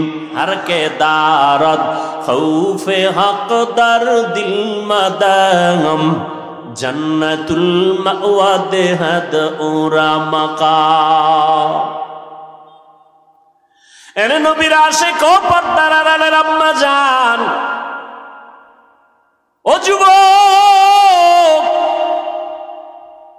আমি তোমাদের পায়ে হাত রেখে বলি, বয়ান করে আমি তোমাদের আমার মতো হুজুর বানাবার জন্য আসি নাই। আমি একবারও বলি না তোমরা আমার মতো হুজুর হও, দাড়ি রেখে পাগড়ি লাগাও, একবারও বলি না, বলবো না। বরং আমি তোমাদের আশ্বস্ত করি, সাহস দেই, স্কুলে পড়ো, কলেজে পড়ো, চাকরি করো, করো, ওই রাস্তায় থাকো। তুমি একজন ডাক্তার হও, আমার দেশের গৌরব। তুমি একজন ইঞ্জিনিয়ার হও, আমার মুসলমান ও দেশের গৌরব। তুমি একজন ভালো দার্শনিক হও, আমার দেশের গৌরব। মুসলমানের একটা গৌরব, মুসলমানের ডাক্তার, মুসলমান ইঞ্জিনিয়ার, মুসলমান একজন দার্শনিক। তবে তোমার কাছে আমার দাবি, সম্মানের জীবন চাইও। ওই সম্মান চাইও না যে মেয়াদ শেষে আবার জেলখানায় ঢুকায় দিও। এমন সম্মানের জীবন চাইও, আল্লাহকে রাজি কইরা চলবা। কোন দল ক্ষমতায় আসবে আর যাবে টেনশন লাগবে না, তোমার সম্মানের চেয়ার থাকবে আজীবন। সম্মানের জীবন চাইও, আর সম্মানের জীবন যদি চাইতে হয়, ভালো করে লিখে রাখি ওরে যুবক, ডাক্তার হইয়াও জীবনভর সম্মানের চেয়ারে থাকবি। মরিয়া গেলে মানুষ বুকের সাথে লাগাইয়া শ্রদ্ধার সাথে স্মরণ করবে, দোয়া করবে। ইঞ্জিনিয়ার হলো সম্মান যাবে না, ডাক্তার হলো সম্মান যাবে না, ডক্টর হলো সম্মান যাবে না। দুইটা পুঁজি ঠিক রাইখা ডাক্তারি ভরো, দুই পুঁজি ঠিক রাইখা তুমি ইঞ্জিনিয়ার হও। প্রথম পুঁজি শরীরের সুস্থতা, দ্বিতীয় পুঁজি সুন্দর চরিত্র। এই দুইটা নাই, তোর সম্মান নেই। চরিত্র ভালো কিন্তু অসুস্থ, চাকরি কোনোদিন হবে? টিকবে? সুস্থ তুমি সবল, ডাক্তার বলে কোনো রোগ নাই, চরিত্র খারাপ, টিকবে চাকরি? এই দুই জিনিস লাগবে। আর এই দুই জিনিস ধ্বংস করে একমাত্র মোবাইল। মোবাইলে তোমার অসুস্থ বানাইছে, খবর নাই। ওই যে একটু আগে বলছিলাম, কথা বলার মেয়াদ আল্লাহ দিয়েছেন। মোবাইলে যদি অজস্র কথা বলিয়া মেয়াদ শেষ হওয়ার আগে অনবরত কথা বলিয়া কথার বাজেট শেষ করো, মরার আগে বোবা হইয়া বিছানায় কান্না করবি, জবানে কথা নাই, কারণ বাজেট শেষ। এজন্য গুনে গুনে কথা কইস। আজকে গিয়া বলবি, এই ভালোবাসার পাত্রী, আজকে থেকে কথা গুনে গুনে কইতে হইব, না তুমিও বোবা আমিও বোবা।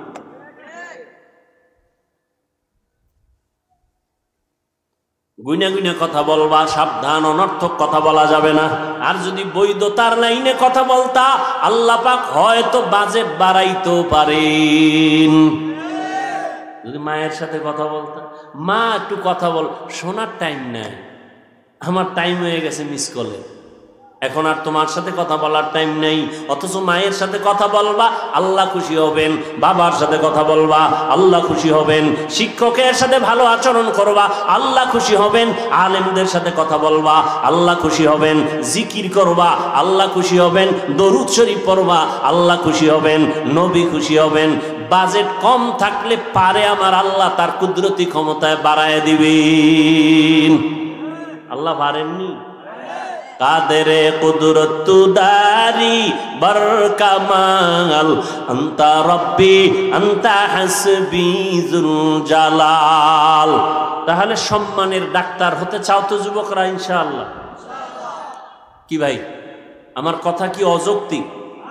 সম্মানের ডাক্তার হও, সম্মানের ইঞ্জিনিয়ার হও, জীবনটা মইরা গেলেও যেন সম্মানের সাথে নাম লেখা থাকে। কেউ যেন ভিডাইয়া তোমার মূর্তিটারে মাটির সাথে মিলাইয়া না দেয়, কেউ প্রস্রাব করে না দেয়। কথা বুঝো? সেই সম্মানের জিন্দিগি চাইলে কয় পুঁজি লাগবে? গেছে গেছে কয় পুঁজি? এটি আমি যুবকেরে কইতেছি, যুবকরা ওদিকে মোবাইলের ধান্দা করে রয়েছে। কয় পুঁজি? এক নম্বরে কি? সুস্থতা। এই মোবাইলে কি বানাইছে? তোমার বিশ্বাস হয় না? আমি হুজুর কই দেখে না। আচ্ছা, আজকে একটু গুগলে ঢুকো, তোমার এই টাচ মোবাইলে শরীরের কি ক্ষতি করে গুগলে লেখা সার্চ দাও, সব পেয়ে যাবা। এই টাচ মোবাইলে চোখের পাওয়ার থাকে না, কানের পাওয়ার থাকে না, হার্ট দুর্বল হয়, মাথা ব্যথা বেড়ে যায়। বাড়ে নাই মাথা ব্যথা? চোখ ব্যথা বাড়ে নাই? বুকে ব্যথা বাড়ে নাই? এবার মরণটা বাকি। অসুস্থ হয়ে গেছে, পাঁচ নষ্ট। আম্মাজান কয় খানা খাবি না? কয় গোসল করে লাইছে আগেই। কানের পার্স নষ্ট হয়ে গেছে। হাসিস না। কথাগুলো যে কতটা কলিজার থেকে বলতেছি, কিভাবে বললে তুমি মানবা, এটা যদি বুঝতে পারতাম যে পাও ধরলে মানবা, একটা লাফ দিয়ে আইসা পাও জড়ায় ধরতাম। এক হুজুর এলাকায় আসছে, সবাই দোয়ার জন্য যায়, সালাম দেয়, হুজুর দোয়া চাই। এক হিন্দু ছেলে আইছে দোয়ার জন্য। হুজুরে হিন্দু ছেলের হাত ধরছে, ধৈরেই সালাম দিছে, হুজুর দোয়া চাই। সালাম টালাম দেয় নাই, দোয়া চাই। কয় আমি হিন্দু। হুজুরে হাত আর ছাড়ে না, চেহারার দিয়ে তাকায় রয়েছে এক ধ্যানে। কিছুক্ষণ পর হুজুরের চোখ বেয়ে পানি পড়ে। যুবক কয় কি বেয়াদবি করলাম, আর আদব তো বুঝি না, বিধর্মী। হুজুর বেয়াদবি হয়ে গেছে? কয় না, কোনো বেয়াদবি হয় না। তো কাঁদেন কেন? কয় কুদরত দেখে কাঁদি। কি কুদরত? কয় এত সুন্দর চেহারা আল্লাহ কিভাবে জাহান্নামে জ্বালাবেন। যুবকের কলিজার মধ্যে হেদায়েতের নূর ঢুকে গেছে। যুবক যাও, বাড়ি চলে গেছে। হুজুর কি কইল কি কইল কি কইল, এটা পুরা শরীর গরম হয়ে গেছে। ভাবতে ভাবতে একা একা কয় জাহান্নাম তো বহু পর, কিয়ামতের বিচার টিচারের পর। আরে মরার সময় যে আমার ধর্মে আগুন লাগাই দিবে মুখে, এইটাই তো বড় জাহান্নাম। না, এই আগুনে জ্বলবো না। ঠিকই হুজুরে বলছে একদম। হুজুরের পা জড়ায় কাঁদে আর হুজুর এখন তওবা পড়ান, কালেমা পড়ান, আর জাহান্নামের আগুনে জ্বলতে চাই না।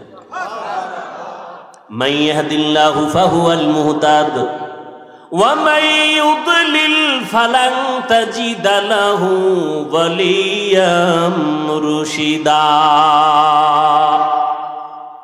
এরে নবীর আশিক, সুস্থতার জন্য এই মোবাইল থেকে দূরে থাকো।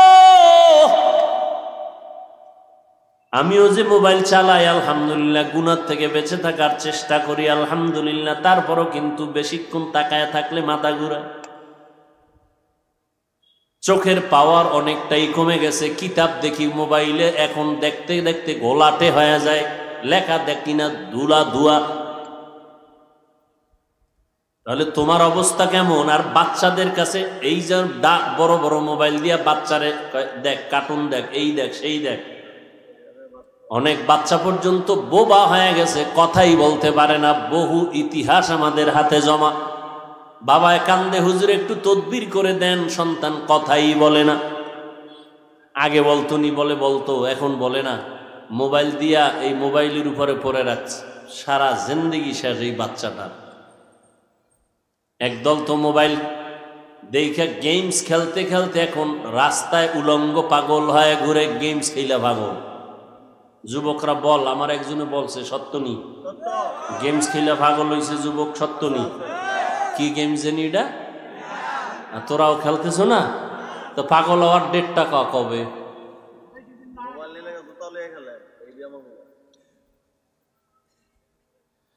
হেসে হেসে উড়াইয়া দিতেছ রে যুবক, অথচ তোমার মা বাবা রক্ত পানি করিয়া তোমাকে বড় বানাইছেন, লেখাপড়া শিখাইছেন, তুমি চাকরি করবা, সম্মানের সাথে থাকবা, মা বাবারে শান্তিতে বসবাস করাইবা, খানা দিবা। অথচ লেখাপড়া করছো, চাকরি নাই, চরিত্র ভালো না, কেউ তোমার দোয়াও করে না, বরদোয়া করে। এখনো সময় আছে, তওবা করে নাও, চরিত্রটারে ঠিক রাখিও। মোবাইলের কারণে তোমার চরিত্রের কোনো গ্যারান্টি নাই, সব ধ্বংস হয়ে যাইতেছে।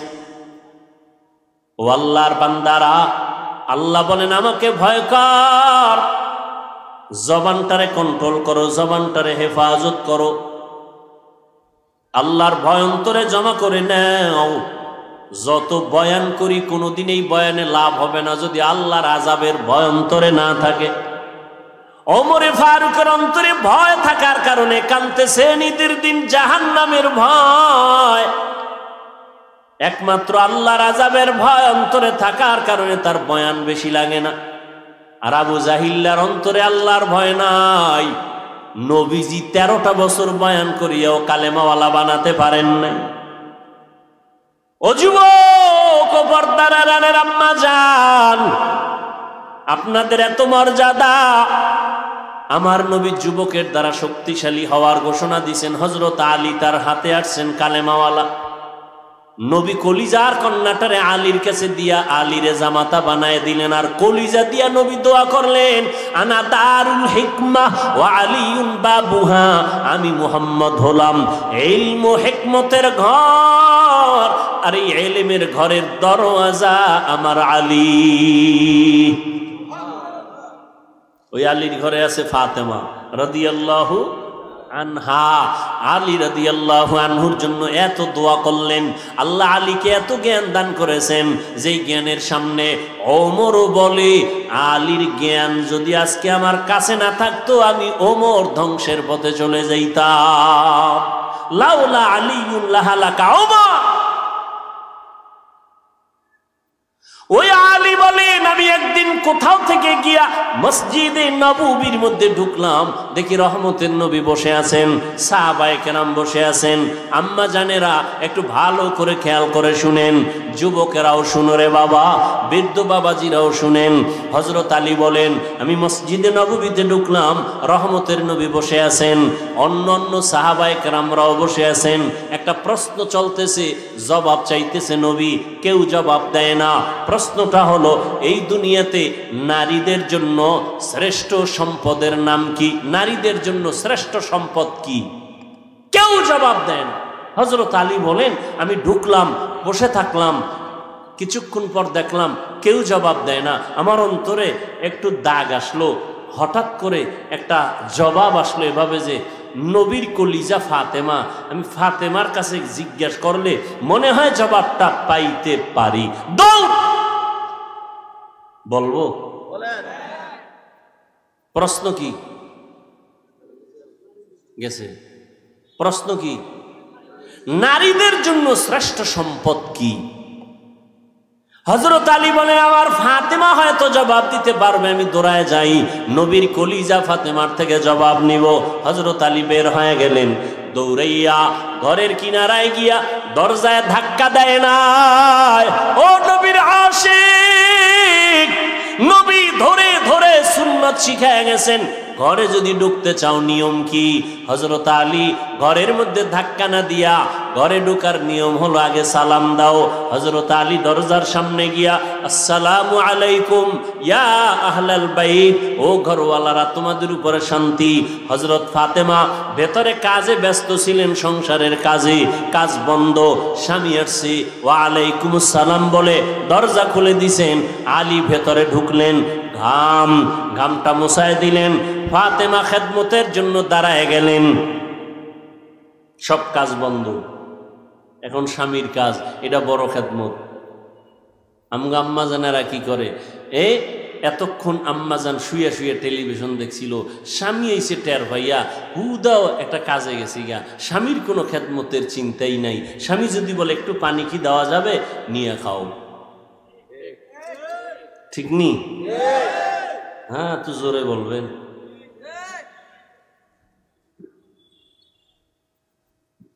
হায় হায় হায়, ফাতেমা রাদিয়াল্লাহু তাআলা আনহা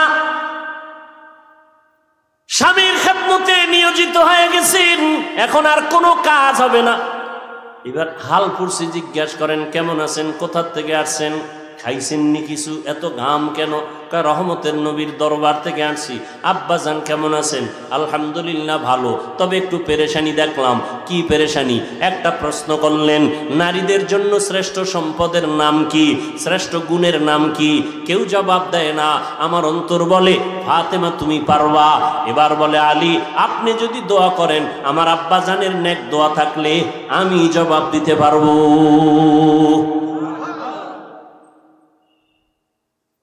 আম্মাজান এমন দোয়া পাইছেন, মা ফাতেমা রাদিয়াল্লাহু আনহার। এবার আল্লাহর রসুলের মেয়ে জবাব দিছেন, শুনবেন না আরেকটু দোয়ার দিয়ে আগায় যাব? নবীজি একটু মন খারাপ লাগলেই ফাতেমার বাড়ি গিয়ে হাজির। কোথাও যাইবে, শেষে ফাতেমার বাড়ি যায়, এরপরে যায় বিদায় নিয়ে।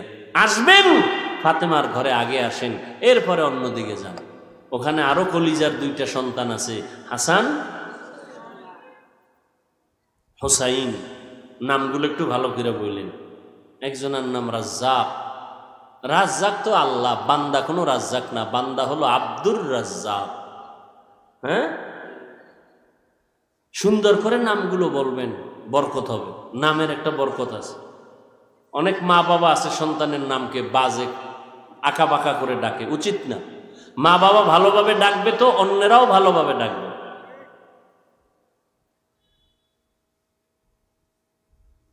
নামই তো নাই ভালো, ভালো নামই তো নাই, তো আর ভালো করে ডাকবে কি?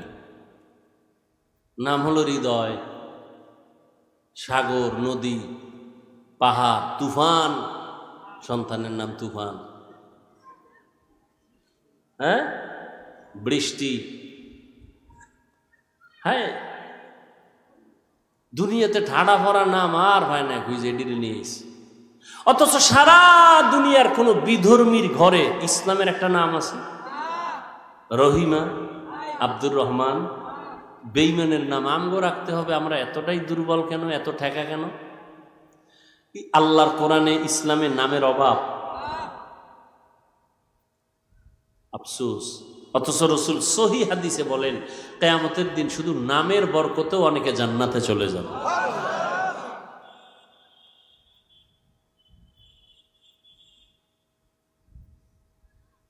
ফাতেমা রাদিয়াল্লাহু আনহার ঘরে যাইতেন নবী। আজকে আবু বকরকে ডাকেন। নবী সফর সঙ্গী খুব কাছে থাকতেন দুইজন, আবু বকর, ওমর, এরপরে লাগলে ওসমান, এরপরে আলী।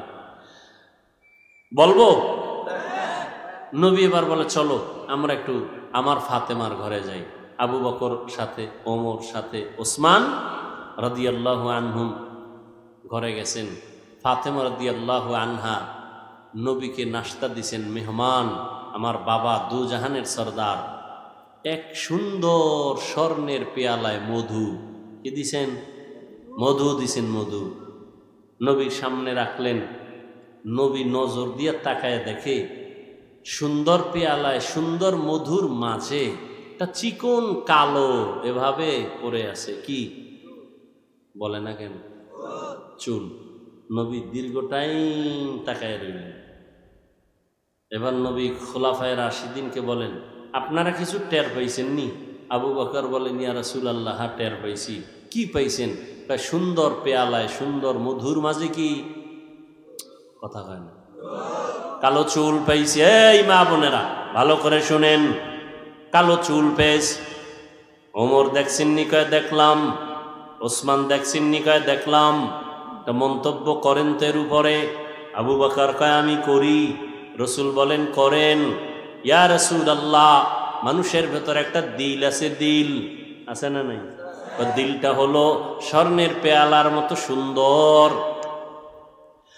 আর এই কলবের ভিতরে ঈমানের নূর হলো মধুর মতো মিষ্টি, আর ঈমান অনুযায়ী আমল করা হলো চুলের মতো চিকন কঠিন। মন্তব্যটা কেমন হইল? কথা কয় না।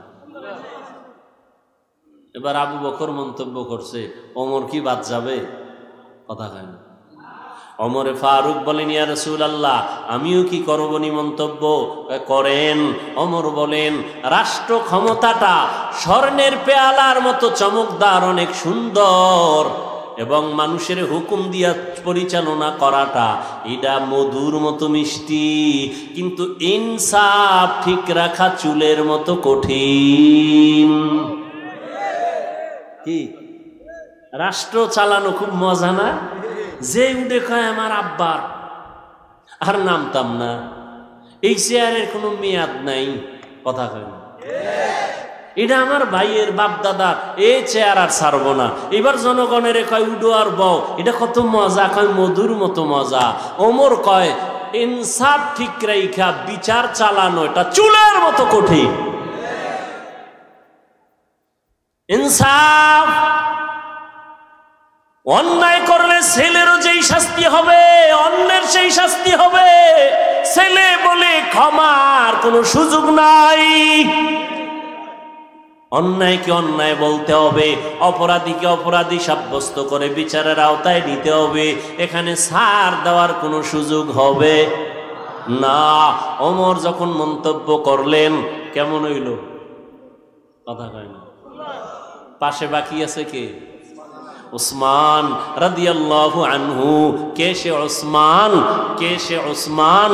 নবী বলেন, লিকুল্লি শাইইন লিকুল্লি নবিয়্যিন রফিকুন ওয়া বাদি, লিকুল্লি নবিয়্যিন রফিকুন অফিল জান্নাতি অবাদি ফিল জান্নাতি ওসমানা। সমস্ত নবীদের একজন জান্নাতে বন্ধু হবে, আমি মুহাম্মদের বন্ধু হবে জান্নাতে আমার ওসমান। নবীজির কয় মেয়ে জানেননি? কথা কন, বলেন। কয় ছেলে? ছেলে নাই। আপনারা মেয়ে হইলে বেজার, ছেলে হইলে খুশি। বিষয় কি? একটা বাবাও কি ছেলে দিয়া আরামে আছে? রাত পোহাইলে ঘুম নষ্ট, রাতে ঘুম নাই, ছেলের যন্ত্রণা, এই সমস্যা ওই সমস্যা। অথচ ছেলে হইলে বাবা খুশি, মেয়ে হলে বেজার। আমার নবী বলেন, আমি 4 কন্যার বাবা, আমার একটা ছেলেও নাই। যে একটা কন্যা পাইছো, একটা জান্নাতের মালিক। ওসমান হলেন নবীর আরো আদরে। 2 জন মেয়েকে বিবাহ দিছেন নবীজি ওসমানের হাতে। ওসমান মন্তব্য করেন, ইয়া রাসূলুল্লাহ, আমার কাছে মনে হয় এই স্বর্ণের পেয়ালার মতো চমকদার হলো আল্লাহর দেওয়া ইলম। আল্লাহর দেওয়া ইলম, কোরআন হাদিসের ইলমে ওহী। আর এই ইলমটা অর্জন করা মধুর মতো মিষ্টি, মধুর মতো মিষ্টি। মধুর সাথে তুলনা দিলেন। আর ইলম অনুযায়ী আমল করা চুলের মতো বড় কঠিন। বাকি রইল কে? আলী। আলী করবে না? ইয়া রাসূলুল্লাহ, আমাকে সুযোগ দিবেন নি? করেন। হযরত আলী বলেন, ইয়া রাসূলুল্লাহ, এটা দেইখা আমার মনে মন্তব্য আসলো, আমার ঘরে আপনারা মেহমান, আপনি মেহমান, আবু বকর মেহমান, ওমর মেহমান। মেহমান ঘরে আসাটা স্বর্ণের পেয়ালার মতো দামি, চমকদার, আর মেহমানদারি করাইতে পারাটা মধুর মতো মজা, কিন্তু মেহমানের মনটা খুশি করা চুলের মতো কঠিন। জনগণের মতো খাওয়াইছে, এরপরও কয় নুন বেশি হয়েছে। ঠিক নেই, আমারে ঠিক মতো দেয় নাই, অমুকটার তরকারির মধ্যে ঝাল বেশি। না না না, নবী বলেন খানার মধ্যে দোষ ত্রুটি তালাশ করিও না, প্রশংসা করো, আলহামদুলিল্লাহ অনেক ভালো খাওয়াইছেন। খুশি হইলে আর একবার খাওয়ার সুযোগ আছে না নাই? ভাইরা আমার, বাকি রইছে এবার পাশে কে? কথা কয় না। ফাতেমা রাদিয়াল্লাহু তাআলা আনহা, নবীজির কলিজা ফাতেমা রাদিয়াল্লাহু আনহা। আব্বা জান, এত সুন্দর একটা মজলিস, আপনি আমারে কত আদর করেন, আমি কি একটু শরীক হব না? মন্তব্য করে বলে, করো মা।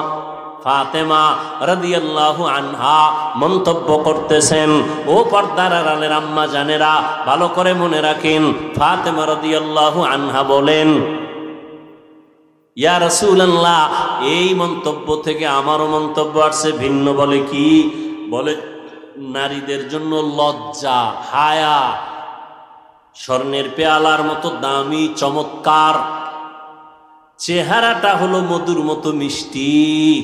বেগানার নজর থেকে বেঁচে থাকা চুলের মতো বড় কঠিন। বেগানার নজর থেকে চেহারাটাকে হেফাজতে রাখা সহজ না কঠিন? বড় কঠিন। একটা মানুষের চেহারাই হলো মূল আকর্ষণ, আর এইটারে যদি খোলা রাখে কি আর আকর্ষণ থাকে? আর আকর্ষণ থাকে না। এই জন্য বিবাহের পাত্রী দেখতে গেলে চেহারা দেখে না, এটা আকর্ষণ। আল্লাহ কুদরতি ভাবে এটাকে বানায় দিয়ে দিয়েছেন, আকর্ষণ লাগে। ফাতেমা রাদিয়াল্লাহু আনহা মন্তব্য করলেন, এর মধ্যে মজা লাগে গেছে, এত সুন্দর মজলিসটা, নবীজি যেখানে হাজির, খুব মজা হইতেছে। আল্লাহরে জিবরাইল কয়, আল্লাহ আমার একটু অনুমতি দিবেননি, আমি যাই? হ্যাঁ, আমার একটু মজা লাগে, আল্লাহ অনুমতি দিবেননি? জিবরাইল কয়, যাও। আল্লাহ কয়, চলে যাও। জিবরাইল রহমতের নবীর দরবারে এসে হাজির। সালাম। এত সুন্দর মজলিস দেখে নবী, আমি সইতে পারি না, আমি আসছি, আমাকে একটু অনুমতি দিবেননি, আমি একটা মন্তব্য করব। আল্লাহর নবীকে করেন। জিবরাইল আমিন মন্তব্য করেন, ইয়া রাসূলুল্লাহ, আল্লাহর পথটা, আল্লাহর রাস্তাটা এই পেয়ালার মতো, স্বর্ণের মতো চমকদার। মাদ্রাসায় যাওয়াটার রাস্তা কত সুন্দর, মসজিদের রাস্তা কত সুন্দর, দিনের পথ কত সুন্দর, আর এই পথে খরচ করা এটা মধুর মতো মজা। আল্লাহর রাস্তায় খরচ যারা কইরা মজা পাইছে, এরা জীবন দিতে চায়, ঠিক নেই? টাকা পয়সা দেয়, জীবন দেয়, এতে মজা। রাসূলের একজন সাহাবিয়া, পুরুষ না নারী, একজন সাহাবিয়া, রহমতের নবী ঘোষণা করেছেন, যুদ্ধের দামামা বেজেছে, তোমরা প্রস্তুতি নাও, আমরা যুদ্ধের ময়দানে যাব। সাহাবিয়া, তার স্বামী যুদ্ধের ময়দানে বহু আগেই চলে গেছে, শহীদ হয়ে গেছে। এখন তার কোলে একটা শিশু বাচ্চা ছাড়া আর কিছুই নাই। শিশু বাচ্চাটারে কোলে নিয়ে কাঁদে, ও আল্লাহ, আমি যুদ্ধের ময়দানে, নবী আমারে বোধহয় নিবে না, কিন্তু নবীর ডাকে আমি কেমনে সাড়া দেই? বাচ্চাটারে কোলে নিয়া সাহাবিয়া, নবীর সাহাবিয়া মহিলা নবীর দরবারে হাজির হইয়া বলেন, ইয়া রাসূলুল্লাহ, আমার বাচ্চাটা আমি যুদ্ধের ময়দানে অক্ষ করে দিলাম, আমার স্বামী তো আগেই চলে গেছেন, আমাকে নিলে তো খুশি, বাচ্চাটা দিয়ে দিলাম। রহমতের নবী বলেন, ও মা, তোমার বাচ্চা যুদ্ধের ময়দানে দিলে কি লাভ হবে? আল্লাহর বান্দি কাঁদে আর কয়, ও পয়গম্বর, বেঈমানের পক্ষ থেকে যখন তীর ধনুক আসবে, আমার বাচ্চাটারে ঢাল বানায় দিবেন, আর আমার বাচ্চার শরীরের মধ্যে দুশমনের তীরের আঘাতগুলো লাগবে, আমার এই আঘাতগুলো বাচ্চা সহ্য করবে, আর সাহাবী নিরাপত্তা লাভ করবে। কিয়ামতের ময়দানে আল্লাহ আমাকে শাহাদাতের বরকতে জান্নাত দিয়ে দিবে। আল্লাহর রাস্তায়, আল্লাহর রাস্তাটা পেয়ালার মতো স্বচ্ছ, বড় বরকতময়, সুন্দর। খরচ করা হলো মধুর মতো মজা, কিন্তু এই রাস্তায় খরচ কইরা অহংকার মুক্ত হইয়া ঠিক থাকা বড় চুলের মতো কঠিন। মাদ্রাসায় দান কইরা কয়, আমার নাম লেখো, আমি দানবী, আমারে চিনেননি, এই মাদ্রাসা আমি উড়াইয়া দিছি, মসজিদ আমার, তুমি দিছো। আল্লাহ কিয়ামতে কানে দুইরা কইব, দুনিয়ায় দিছো, দুনিয়ায় পেয়ে গেছো, আখেরাতে খালি যাও। আল্লাহ জিব্রাইলের ওহী নাজিল করে কয়, জিব্রাইল, তুমি গেলা, আমি আল্লাহরে বাদ রাইখা তোমাকে কি ভাল লাগেনি? আমারও অন্তর চাইতেছে, কুদরতি অন্তর, আমিও একটা রহমতের নবীর সাথে সাথে একটা মন্তব্য করি মধু দিয়া। এবার কয় আল্লাহ করেন, ও জিবরাইল নবীরে জানায় দাও। আমিও মন্তব্য করে দিলাম, জান্নাত মুমিনের স্থায়ী শান্তির ঠিকানাটা এই স্বর্ণের পেয়ালার মতো চমকদার। আর ওই জান্নাতের নেয়ামত গুলো হবে, জান্নাতের নেয়ামত গুলো হবে একমাত্র মধুর মতো মজা। কিন্তু জান্নাতে ঢুকতে গিয়া পুলসিরাত পার হওয়া চুলের মতো কঠিন। আল্লাহ মন্তব্য করে দিলেন, পুলসিরাত পার হওয়া বড় কঠিন। রহমতের নবী বলেন, আমারটাও তো বাদ রয়ে গেল। আমিও মন্তব্য করে ফেললাম, আল্লাহর মারেফতটা হলো এটা চমকদার স্বর্ণের পেয়ালার মতো দামি, আর মারেফত অর্জন করা মধুর মতো মজা। কিন্তু আল্লাহর মারেফতের উপরে মজবুত হইয়া আল্লাহর মারেফতের রাস্তায় চলা হলো চুলের মতো কঠিন। আল্লাহর নবীও পুলসিরাতের ভয় চোখের পানি ছেড়ে কান্না করতেন। ও নবীর উম্মতেরা, এলেম অর্জন করা সহজ, আমল করা বড় কঠিন। ঈমান আনা সহজ, ঈমানের উপরে মজবুত হইয়া চলা বড় কঠিন।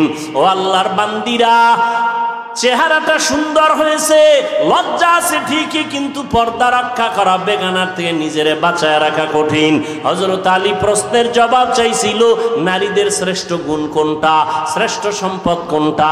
ফাতেমা রাদিয়াল্লাহু আনহা বলেন, নারীদের শ্রেষ্ঠ গুণ হলো বেগানার নজর থেকে নিজেকে হেফাজতে রাখা।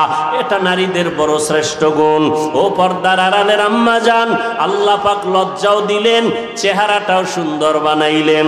বেগানার থেকে নিজেকে বাঁচায় রাখা বড় কঠিন হয়ে গেল।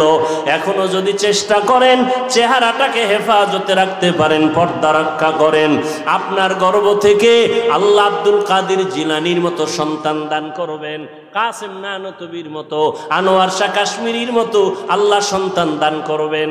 আপনার সন্তানটা ডাক্তার হবে, ইঞ্জিনিয়ার হবে, একজন বড় কলামিস্ট হবে, একজন বড় দার্শনিক হবে, একজন কোরআনে হাফেজ হবে, একজন বড় আলেম হবে। কিয়ামতের ময়দানে নাজাতের দরজা খুলে যাবে। ও যুবক বাবারা, আল্লাহ পাক রব্বুল আলামিন এমন সুন্দর চেহারা দিয়ে বানাইলেন, এমন আল্লাহ পাক দুনিয়াতে সুন্দর হায়াত দিলেন। ওই হায়াতটা ঠিক রাইখা চলার চেষ্টা করো। পেছনে যত অপরাধ করেছো মনেরে বুঝাও রে মান। রহমতের নবী আমার যুবকদের জন্য সুসংবাদ দিয়েছেন। আমি কি যুবক হইয়া নবীর সেই সুসংবাদের কাতারে আসিনি? আমার দ্বারা দিনের উপকার কোনো হইল নি, না ক্ষতি হইল? একটু চিন্তা করিয়া এখনো সময় আছে, তওবা করে নাও।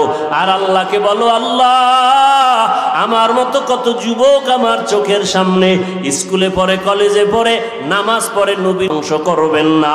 আপনি আল্লাহর মোহাব্বত নিয়ে সন্তানগুলোকে একটা আদর্শ সন্তান বানায় যাবেন, আদর্শ সন্তান, চরিত্রের সন্তান রেখে যাবেন, আল্লাহর কোরআন পড়াবেন।